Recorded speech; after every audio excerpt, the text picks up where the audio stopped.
Today I'm going to show you how our bee-friendly flower garden is coming along.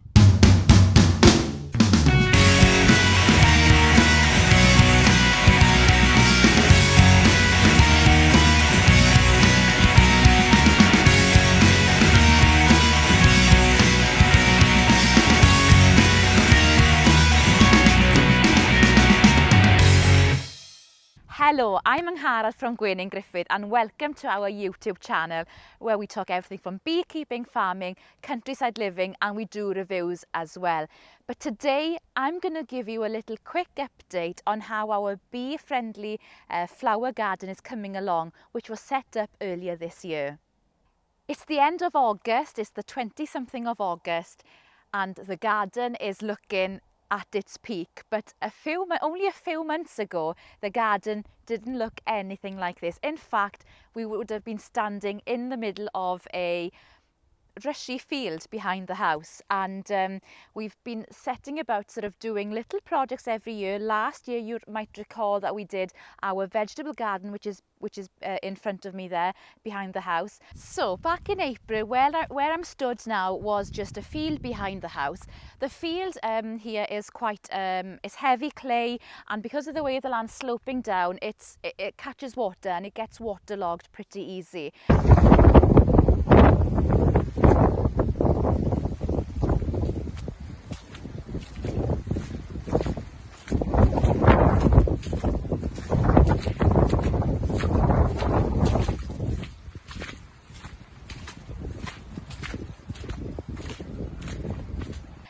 There are drains, but they were old drains which had clogged up and collapsed. So the first job we did back in April was to reopen those drains and put tail drains in to make sure that the water standing on the surface could drain away.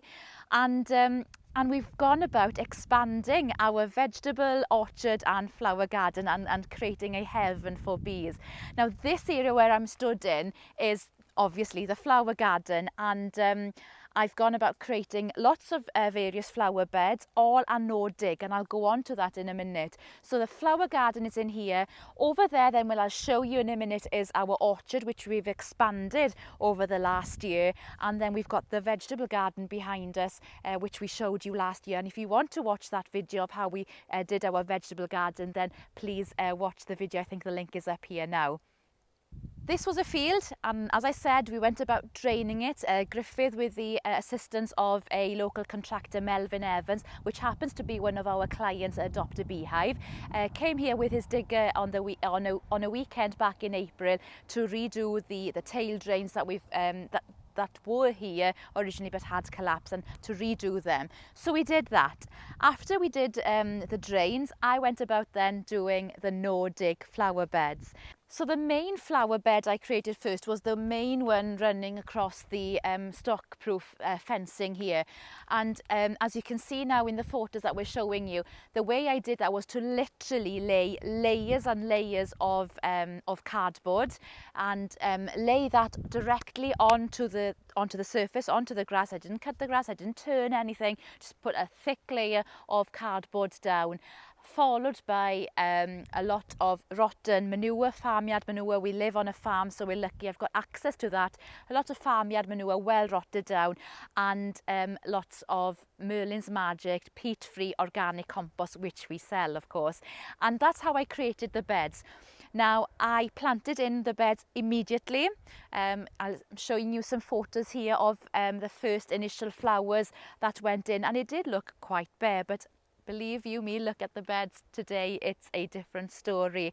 And as the months went by then, I grew a lot of seed annuals and perennials myself, and I've been adding these to the bed. Now, it's not perfect. As the months have gone on, I can see that I have overcrowded the bed in areas, and next year I'll have to adapt things and sort of not cram in as many flowers as I have done this year. The main aim of this bed is to be a 4 seasons bed, which means that there's flowers in it during the 4 seasons of the year that are beneficial to wildlife, pollinators and honeybees, of course. Now, I think I've mastered the spring and flower summers, and I need to look into more autumnal flowers and shrubs for winter as well. And as the years progress, I'm hoping that will build. So the layout of this little enclosure, I've got 1, 2, 3, 4, 5, 6. I've got 6 sort of small beds and then one long bed that runs across the stock-proof fencing. And just to break things up a bit, we had this old WBC hive, and why not? I've put this in the centre here like a centrepiece in the garden, and yeah, I think it's lovely in the middle. So come with me and I'll show you the main flower bed. Now, one of the first problems I encountered when I started creating this border within a day was that the cattle could reach over the stock-proof fencing that we have here and eat the tops of the shrubs and flowers. So we went about to create a double fence and to keep the cattle away basically, and we've planted in here then a native hedge. It's full of native species which are beneficial for our wildlife and bees. In this patch here, I think we've got mountain ash or rowan, we've got some wild cherry, and I can see some hazel down there. So there's a real good diverse mix of native trees in here, which will take a few years to grow, yes, but the growth this year alone is really encouraging. So in a couple of years time we'll see a massive difference here, and it'll also provide a good shelter for the garden, and it'll create sort of its own microclimate in the garden as well. So here it is. Here is the long flower bed that I mentioned. It's almost the entire length of this fence here. And there's a mixture in here of both shrubs, perennials and annuals, and most of which I've grown from seed myself, apart from the shrubs.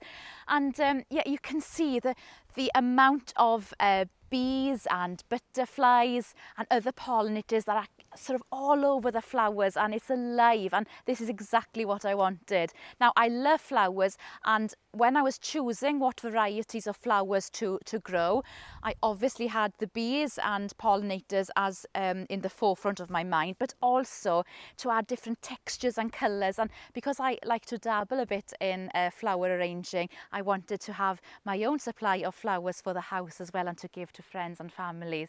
So so let's talk a bit about what flowers I've got in here. So that's the main bed. This is the other bed then, bed number 2. Now, initially this was going to be a rose bed. Now, I've got some rose varieties in here, but I had so many annual plants and seedlings, I just ended up throwing these in here. And yeah, it's alive with bees. Look at all these butterflies on these flowers. Isn't it just amazing? So yeah, it's packed with flowers. There's, as I said, some roses in here, and annuals and perennials. I've got some sage, some herbs through the garden as well. I've got some rosemary down here as well as lavender. So there's a real diverse mix of flowers in these beds. And this again was Nordic, just cardboard and farmyard manure and Merlin's Magic compost. So I'm now down next to possibly my 2 favourite beds in the garden, the dahlia beds. I absolutely adore dahlias. I'm probably obsessed with them, and this year I've got several new varieties which haven't disappointed. Now, I've relocated the sunflowers this year. Usually you plant the sunflowers over in the vegetable garden, but I did put them in here in the centre of the dahlias this year. They're growing not too bad. They've had some blight this year. I don't know. Let me know in the comments, have you had blight on your sunflowers this year? I haven't experienced that before. Maybe it was down to the local weather conditions, I'm not sure. But anyway, I've planted the sunflowers in the middle here. They're growing well. A lot of them have gone over. I've been deadheading them, and hopefully some new heads will pop up soon. But yeah, this is the dahlia bed. Masses and masses of flowers. The bishop dahlias are especially popular with the bees. If we walk over here, we'll see how the bees absolutely love the open style flowers. If you come over with me here.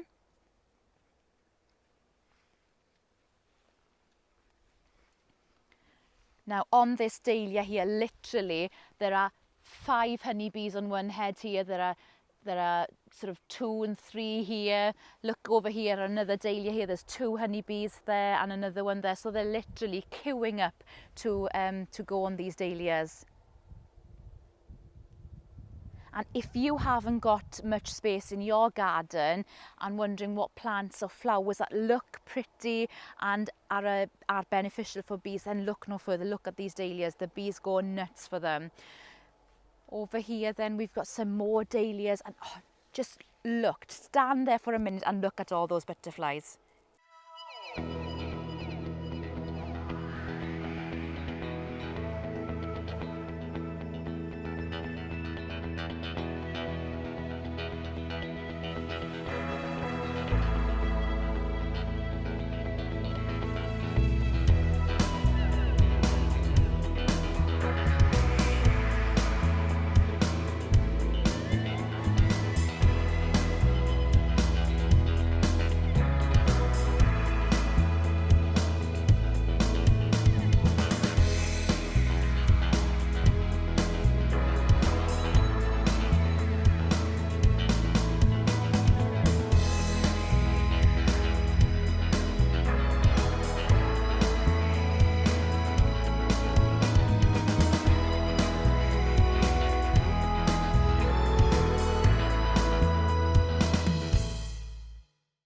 So that was bed dahlia number 1. Here's the bed number 2.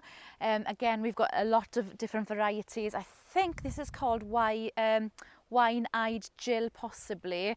And look, there's some honeybees in here now. Can you see? They're absolutely loving them.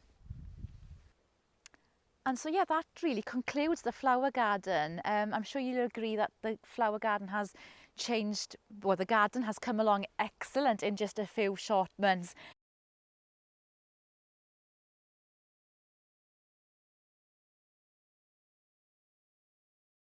And let's go over to the orchard and see what we've done there.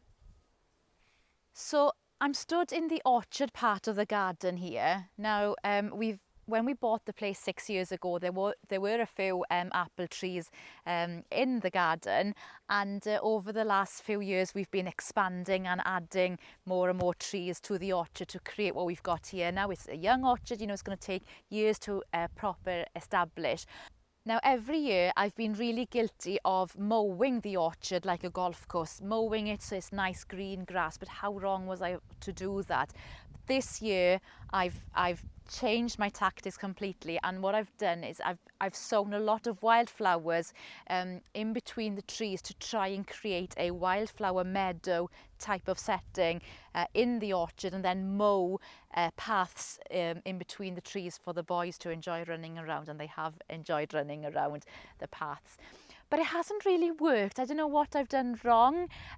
Maybe it was down to the weather conditions. We had all that rain, then frost in spring, so maybe the seeds didn't germinate properly. So there haven't been as much wildflowers popping up in the meadow as I would have hoped. There are the odd flower, but I'm not giving up, and I'll try again next year to try and increase that mixture of flowers. So we can see, you know, the odd cornflower. There's a cosmo there. If we walk over here, we'll see some borage in the mix. But yeah, as I said, there hasn't been as much flowers in the grassy bits as I would have hoped. Yeah, and look at the rogue sunflower. And there's another one over here, look. And a honeybee enjoying on the sunflower. How's your apple crop looking this year if you're growing trees? Ours aren't looking great. Crop is down quite a bit this year. I'm not sure why. Maybe to do with the swathes of grass maybe growing around the trees, and I should have been cutting these back, or maybe it's just the weather, blossom dying off during that frost in early spring maybe. But yeah, crop is pretty poor this year. We had a bumper crop last year. We had more apples than we knew what to do with, but yeah, this year's a bit disappointing. There's been huge interest shown in the difficulties facing honeybees and pollinators in recent years, and it's the question that we're often asked as beekeeper and a bee farm. what can we do to help honeybees and pollinators on an individual basis? And by creating this garden, we're hoping that we can inspire and show what is possible for you as an individual. If you've got your own garden, a patio area, what can be achieved and how you can help honeybees and pollinators at home. And even if it's not on this scale, planting up some of the dahlias or some individual flowers can go so far to help pollinators and bees in your own gardens.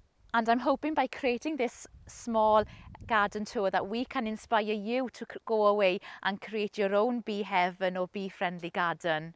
And remember, if you've gone about creating your own bee friendly garden this year, tag us in your photos on social media and we would be delighted to share them with our followers, because collectively the more that we as individuals do to help not only honeybees but other pollinators, then the better the environment is for them all. Now the sweet peas are going over, but they still smell absolutely delicious, and I'll be cutting these back in over the next coming weeks. But I hope you've enjoyed our miniature garden tour, and hopefully it inspires you to what can be achieved in such a small space of time. As a reminder, we only set this up in April, and look what we can create in just a few months. So hopefully you've enjoyed. If you've got any questions about the flower varieties or more questions about how we went about to create the garden, then please send them our way. And if you haven't already, please remember to subscribe to our YouTube channel, or head over to our social media and have a look at Gwen Griffith. But thank you for watching, and hopefully we'll see you again here on the channel soon.